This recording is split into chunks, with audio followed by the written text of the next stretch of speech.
नमस्कार बंधुरा रूमपादी चैनेले आपनादेर स्वागत। आमी आजके बानाबो पाटियाला चिकेन। तो तार जोन्नो चिकेनटाके मैरिनेट करेछि, कि दिएछि सेटा आपनादेर देखाई।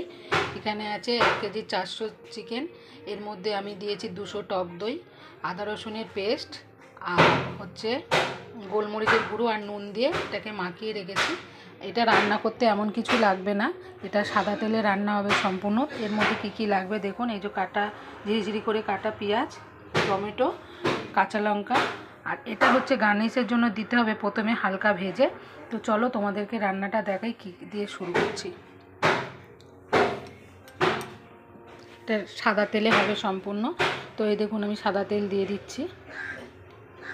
এখানে অনেকটা মাংস আছে, ওই জন্য আমি 100 সাদা তেল দিয়ে দিলাম।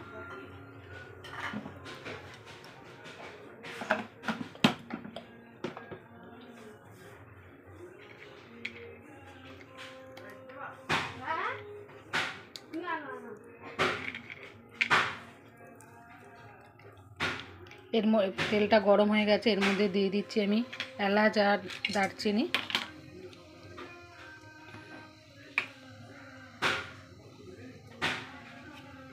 এরপরে কাটা হওয়া পেঁয়াজ দিয়ে দিচ্ছি, কাটা যে পেঁয়াজটা কেটে রেখেছি সেটা দিয়ে দিলাম।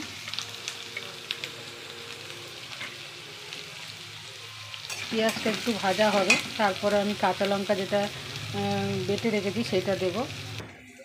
দেখুন পেঁয়াজটা একটু লাল লাল হয়ে গেছে, এর থেকে বেশি পেঁয়াজটা ভাজবো না। তো দেখুন এখানে লাল লাল হয়ে গেছে, এখানে যে লঙ্কাটা আছে সেটা দিয়ে দিচ্ছি।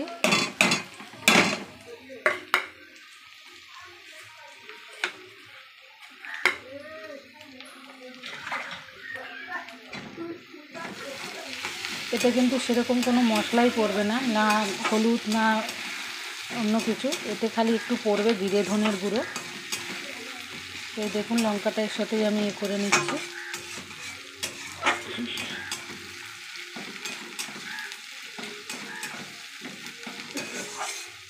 একটু ভাজা হলে টমেটোটা দিয়ে দেবো। আপনারা সহজেই বাড়িতে বানিয়ে নিতে পারেন।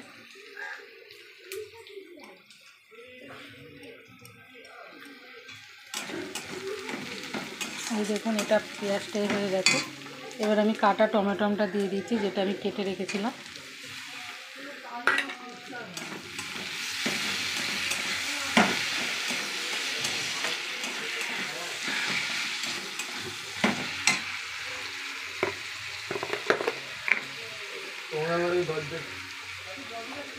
টমেটোটা একটু হওয়ার জন্য আমি নুন দিয়ে দিচ্ছি, যাতে তাড়াতাড়ি এটা হয়ে যায়। টমেটোর গন্ধটা চলে গেলে আমি মাংসটা দেব এর মধ্যে।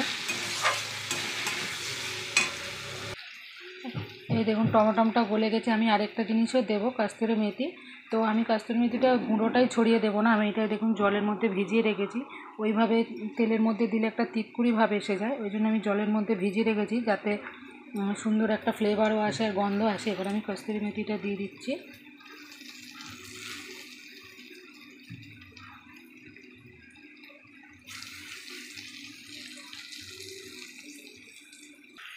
কস্তুরি মেথিটা দিয়ে দেখুন হালকা হালকা করে নাড়িয়ে নিচ্ছি। আপনারা কিন্তু গ্যাসের ফ্লেমটা কম করে দিয়ে করবেন,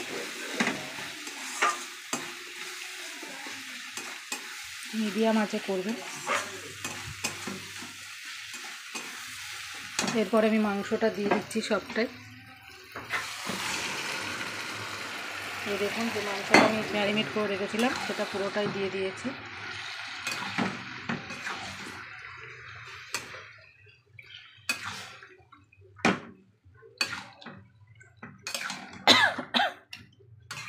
এই দেখুন মাংসটা আমি দিয়ে দিয়েছি। এবার এটাকে একটু নাড়াচাড়া করে এটাকে ঢাকা দিয়ে রাখতে হবে লো ফ্লেমে। এই দেখুন বন্ধুরা চিকেন থেকে কেমন একটা জল বেরিয়ে গেছে, কি সুন্দর। এই দেখুন দেখতেও খুব সুন্দর হয়েছে। এর মধ্যে অন্য কোনো মশলা তো দেবো না, তাই এর মধ্যে দেবো হচ্ছে ধনের গুঁড়ো আর জিরের গুঁড়ো। ধনে জিরের গুঁড়ো যেহেতু আমার মেশানো আছে একসাথে, তো আমি ধনে জিরের গুঁড়ো দিয়ে দিলাম 2 চামচ।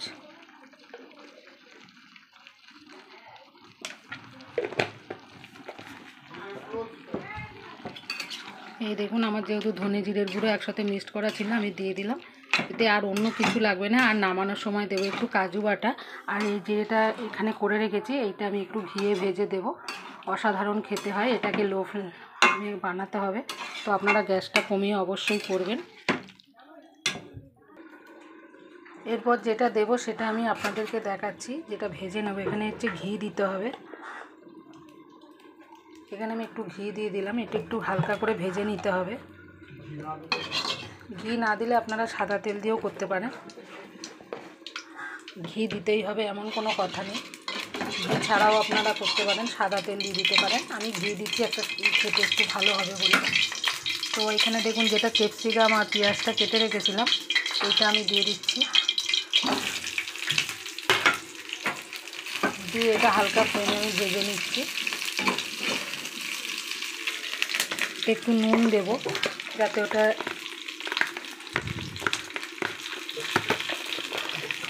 একটু নুন দেবো যাতে এটা একটু মিশা হয়ে যায়, ভাজা ভাজা হয়ে যায়। তো আমি এটা একটু নুন দিয়ে দিচ্ছি।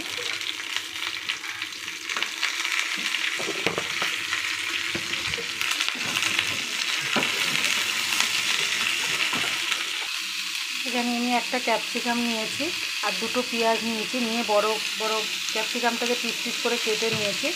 আর পেঁয়াজটাকেও আমি ছাড়িয়ে নিয়েছি। দেখুন দুটো পেঁয়াজ কেটে আমি ছাড়িয়ে নিয়েছি। তো আপনারাও এভাবে বাড়িতে বানিয়ে দেবেন, সহজেই হয়ে যায় আর খেতেও খুব ভালো হয়।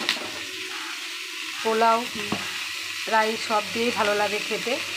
পরোটা, লুচি আপনি যেটা দিয়ে খেতে চাইবেন সেটা দিয়েই ভালো লাগে। তো অসাধারণ হয় এটা খেতে, আপনারা সহজেই বাড়িতে বানিয়ে নিতে পারবেন।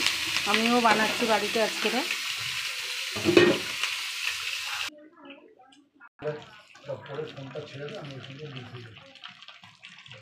হ্যালো বন্ধুরা, এই দেখুন মাংসটা সুন্দর একটা কালার এসে গেছে।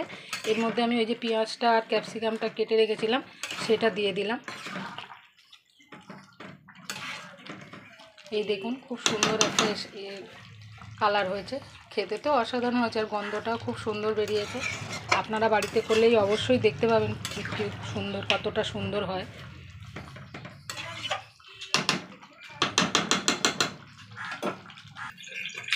তো বন্ধুরা দেখুন মাংসটা অলরেডি হয়েই গেছে। এরপরে আমি যেটা দেবো এখানে হচ্ছে আমি কাজু বেটে রেখেছি, এটাকে আমি দিয়ে দিচ্ছি এর মধ্যে। দিয়ে আমি আর বেশি ফোটাবো না মাংসটা। এই দেখুন আমি বাটিতে কাজু বেটে রেখেছি, এটা আমি ওপর থেকে দিয়ে দিচ্ছি। আমি এটা একটু ঝাল ঝাল করেছি, আপনারা যদি চান মিষ্টি দিতেও পারেন, আপনারা যদি চান অল্প মিষ্টি দিতে পারেন। আমি এটা ঝাল ঝাল করেছি। এইভাবে বানিয়ে নেবেন বাড়িতে পাটিয়ালা চিকেন। এটা রুটি, ভাত, পোলাও সবের সাথেই ভালো লাগে। আর আমার রান্নাটা যদি আপনাদের ভালো লেগে থাকে তো অবশ্যই আমার চ্যানেলটাকে সাবস্ক্রাইব করবেন ও লাইক দেবেন ও শেয়ার করবেন। তো আজকে রান্নাটা এই পর্যন্তই আপনাদের সাথে।